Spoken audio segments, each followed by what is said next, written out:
بسم اللہ الرحمن الرحیم۔ السلام علیکم۔ انسا ہسٹوری کے ساتھ میں محسن بلال۔ بے شک یہود و نصارہ مسلمانوں کے دوست نہیں ہو سکتے۔ آج یہ بالکل بات کھل کر سامنے آ گئی ہے کہ جو یہودی ہیں، جو صہیونیت کے پرچارک ہیں، دتوا کے پرچارک ہیں، جو کٹر عیسائی ہیں، ان کی نفرت مسلمانوں کے خلاف کھل کر سامنے آ رہی ہے، لیکن ہم ہیں کہ آنکھیں نہیں کھول رہے۔ اگر کوئی دین اسلام کی بات کر دے تو اسے فوراً بنیاد پرست، انتہا پسند یا دہشت گرد قرار دیا جاتا ہے اور میڈیا اور سوشل میڈیا کے ذریعے لیبل لگا دیا جاتا ہے، پراپوگنڈا کر دیا جاتا ہے۔ اور بدقسمتی یہ ہے کہ ہمارے اپنے ملک میں کچھ عناصر ایسے ہیں وہ ان کے اعلیٰ کار بنتے ہیں اور ان کی زبان بولتے ہیں، لیکن وہ جو اپنے بچوں کو مسلمانوں کے خلاف مواد پڑھا رہے ہیں، ان میں جو زہر مسلمانوں کے خلاف بڑھ رہے ہیں، اس حوالے سے کوئی بات نہیں کی جاتی۔ اپنی ویڈیو میں یہ ایک میں تقابلی جائزہ لوں گا۔ دوسرا یہ ہے کہ جو گریٹر اسرائیل کا منصوبہ شروع ہوا ہے، عرب ممالک سے ہوتے ہوئے اس کے اثرات پاکستان تک بھی پہنچ رہے ہیں، اور یہاں بھی اب ایک کوشش کی جا رہی ہے کہ انسٹیبلٹی پیدا کی جائے، اور جو بار بار میں بات کرتا ہوں کہ عوام کو فوج کے آمنے سامنے کیا جائے، اس منصوبے پر بڑی تیزی سے عمل پیرا ہے، اور کچھ مذہبی عناصر اور سیاسی جماعتوں کو بھی اس حوالے سے استعمال کیا جا رہا ہے، کیونکہ پاکستان اور چائنا کے جو تعلقات دن بدن مضبوط سے مضبوط تر ہوتے چلے جا رہے ہیں، یہ امریکہ کو ایک آنکھ بھی نہیں بھا رہے۔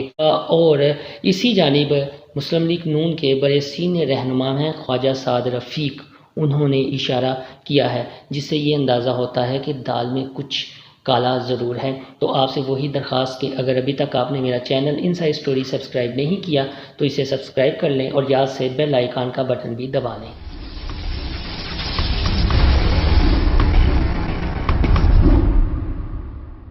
سب سے پہلے بات کرتے ہیں نصاب کی اور سوشل میڈیا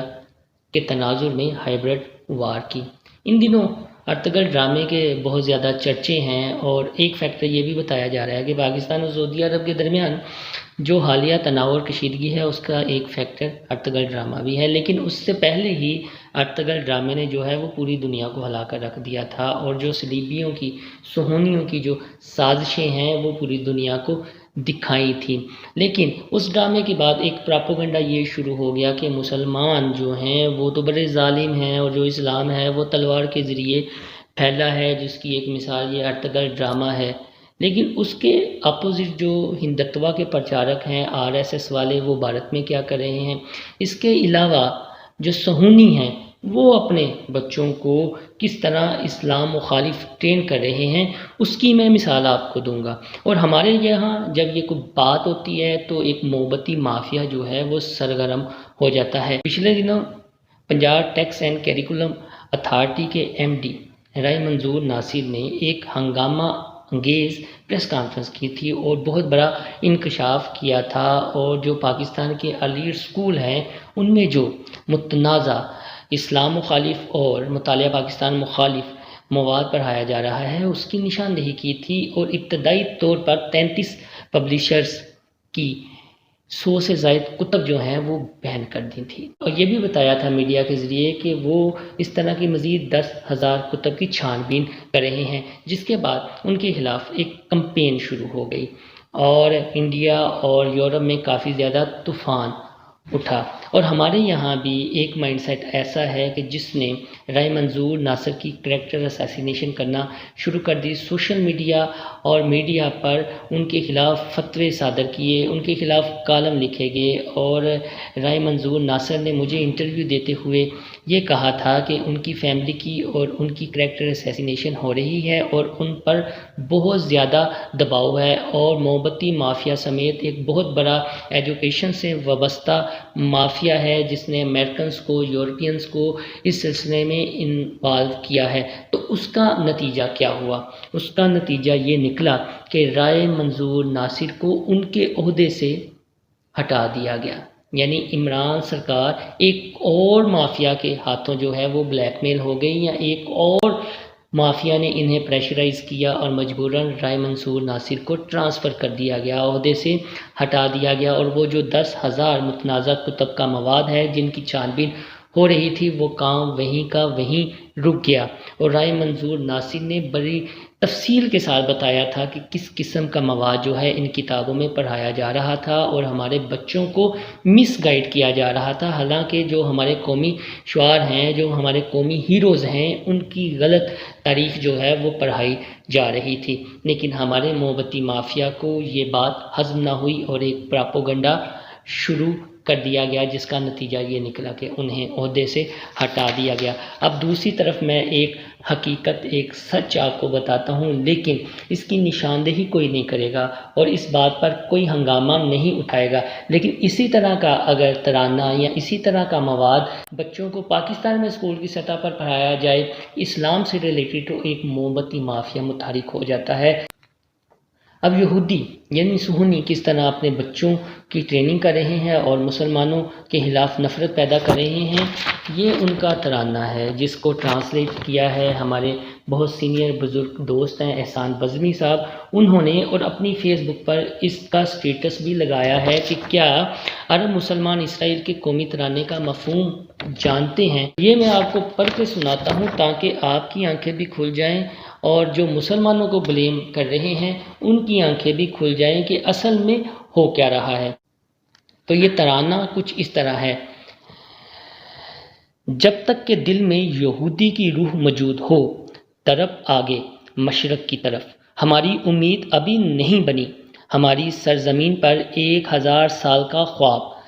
صہیون اور یروشلم کی سرزمین، وہ جو ہمارے دشمن کانپنے والے ہیں، مصر اور کنعان کے تمام باشندے کانپ اٹھیں، بابل کے باشندے کانپ اٹھیں۔ اب جو اس میں مصر اور بابل کا ذکر کیا ہے، بابل مصر کی قدیم ترین جو ہے وہ تہذیب ہے، جسے بابلی تہذیب بھی کہا گیا ہے، یہ اس طرف اشارہ کیا گیا ہے، اور مصر میں کون ہے؟ مسلمان آباد ہیں۔ آگے اس ترانے کا ترجمہ کچھ یوں ہے: ہم سے ان کے آسمانوں، خوف و ہراس اور دہشت کو دور کرنے کے لیے جب ہم اپنے نیزے ان کے سینوں میں لگاتے ہیں اور ہم دیکھتے ہیں کہ ان کا خون بہایا گیا اور ان کے سر کٹ گئے، پھر ہم خدا کے منتخب لوگ ہوں گے جہاں خدا نے چاہا، یعنی وہی کہ ہم خدا کے قریب ترین لوگ ہیں، اور یہ اپنے بچوں کو وہ ترانے کی صورت پڑھا رہے ہیں، یہودی ان کی ٹریننگ کر رہے ہیں اور مسلمانوں کے خلاف نفرت کے بیج بو رہے ہیں۔ یہی کچھ انڈیا میں RSS کر رہی ہے، لیکن اس جانب کوئی توجہ نہیں دی جا رہی۔ ہر کوئی اپنے نصاب کے ذریعے دوسروں کو زیر کرنے کی کوشش کر رہا ہے اور اپنے آنے والی نسلوں کا مائنڈ سیٹ تیار کر رہا ہے، لیکن ہمارے ادھر کوئی توجہ نہیں دی جا رہی۔ اگر اس طرح کی کوئی دین اسلام کی بات کرتا ہے، دو قومی نظریے کی بات کرتا ہے، تو فوراً ایک مافیا جاگ جاتا ہے اور پراپوگنڈا شروع کر دیا جاتا ہے۔ اب آتے ہیں پاکستان کے حالات کی جانب کہ جو یہاں پر ایک پراکسی شروع ہونے جا رہی ہے اور اس کے مہرے جو ہیں وہ بھی چن لیے گئے ہیں اور بساط بھی جو ہے وہ پھیلا دی گئی ہے، اور موساد کے جو چیف ہیں یوسی کوین وہ بھی متحرک ہو چکے ہیں، اور عرب نیوز کے مطابق موساد کے چیف یوسی کوین بحرین کا دورہ کرنے جا رہے ہیں اور عمان اور سوڈان کے بعد بحرین کے وزیر اعظم خلیفہ بن سلیمان الخلیفہ سے ملاقات بھی کریں گے، اور اس کے بعد پاکستان کا بھی رخ کیا جائے گا۔ لیکن اس سلسلے میں جو ٹاسک دیا گیا ہے وہ CIO کو دیا گیا ہے، اور پاکستان کی پولیٹیکل پارٹیز جو اس وقت اپوزیشن میں ہیں انہیں متحرک کیا جائے گا، اور ذرائع بتا رہے ہیں کہ فنڈ کیا جائے گا، اور اس کا ایک جھلک ہمیں نیب کے دفتر کے باہر بھی دیکھی گئی، اور یہی وجہ ہے کہ سابق وزیر اعظم نواز شریف کا ڈائریکٹلی مولانا فضل الرحمان سے رابطہ ہوا۔ انہی دنوں جب آرمی چیف نے سعودی عرب کا دورہ کرنا تھا اور دورے پر جانا تھا، تو جاتی عمرہ میں مریم نواز کی جمعیت اہل حدیث پاکستان کے سربراہ سینیٹر ساجد میر سے ملاقات ہوئی۔ وہ وفد کے ہمراہ مریم نواز سے ملنے جاتی عمرہ گئے اور مریم نواز پر ہونے والے حملے کی مذمت کی، اور یہ پورٹری کیا گیا کہ مریم نواز کو قتل کرنے کی کوشش کی گئی ہے۔ یہ پہلی بار ہے کہ مریم نواز نے کسی ریلیجیس لیڈر سے جو ہے کسی مذہبی جماعت کے لیڈر سے ملاقات کی ہے جاتی عمرہ میں، اور یہ سعودی عرب کے بہت زیادہ قریب سمجھے جاتے ہیں سینیٹر ساجد میر۔ یہ وہی سینیٹر ساجد میر ہیں کہ جب جنرل باجوہ کا بطور آرمی چیف نام سامنے آ رہا تھا تو ان کی جانب سے ایک سٹیٹمنٹ سامنے آئی تھی کہ ایک قادیانی آرمی چیف ہمیں قبول نہیں ہے، اور بار بار انہوں نے یہ سٹیٹمنٹ دی تھی، لیکن ان کا کچھ نہیں بگڑا، اور جو سینیٹرشپ ہے ان کے پاس وہ مسلم لیگ نون کی ٹکٹ پر ہے۔ تو آگے آپ سمجھئے کہ کیا کھیل کھلنے جا رہا ہے، لیکن اس جانب اشارہ کر دیا ہے مسلم لیگ نون کے سینئر رہنما خواجہ سعد رفیق نے۔ انہوں نے جانے انجانے میں بات تو کر دی ہے، وہ بات ہے کیا، وہ ذرا آپ سن لیں۔ یہ جو متحدہ عرب امارات نے اسرائیل کو تسلیم کیا ہے، یہ معمولی واقعہ نہیں ہے، اور اس کے بعد آپ دیکھیں گے یہ ٹپ آف آئس برگ ہے کہ یہ جال پھیلایا جائے گا اور پاکستان پر بھی اس کے اثرات پڑیں گے۔ یہ وقت ہے کہ پاکستان میں داخلی استحکام ضروری ہو، اور بجائے کہ ہم خلفشار اور انتشار کا شکار ہوں، اختلافات بھی رہتے ہیں ظاہر ہے، لیکن قومی ایجنڈے پر ایک ہوں۔ تو دوستو، خواجہ سعد رفیق کی بات آپ نے سنی، یہ وہی بات ہے جس کی جانب میں اصل میں اشارہ کرنا چاہ رہا ہوں کہ پاکستان کے حالات کو خراب کرنے کے لیے بھی جو مہرے ہیں وہ متحرک ہو چکے ہیں، اور امریکہ اب باقاعدہ فنڈ کر رہا ہے، اور